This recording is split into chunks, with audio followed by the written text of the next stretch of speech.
Does your newspaper print too dark? Does it lose the shadow detail? Does it look muddy? The skin tones are bad?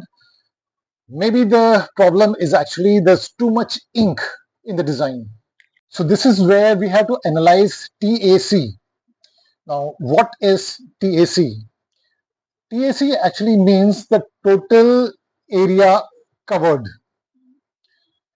So let's take this example, like in this particular picture, cyan is 60%, magenta is 50%, yellow is again 50%, and black is 40%.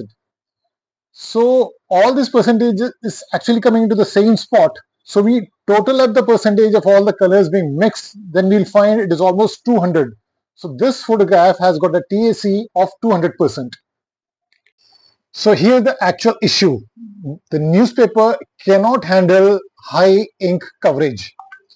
But too many files are generally created for magazines or digital print, so which naturally has sometimes even 300% ink coverage. But this is completely unsuitable for newspaper printing. So once you try to print images with almost 300% saturation, what happens in newspaper is there is ink spread. It is very slow to dry. The outputs are muddy and all the shadow area loses its detail. So imagine, like, suppose if you have a dark jacket or the model has got a black hair, what actually happens when the TAC is very high, the detail is lost. So instead of having a proper hair texture or the fabric texture, you simply have a black patch which has no detail. So this is where most of the designers get confused, because on the screen the images look fabulous, entire details are there, and it looks absolutely wonderful. But the moment it goes to the newspaper, the entire print collapses.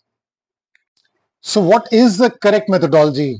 The correct way is we have to control the TAC somewhere to the range of 240 to 220.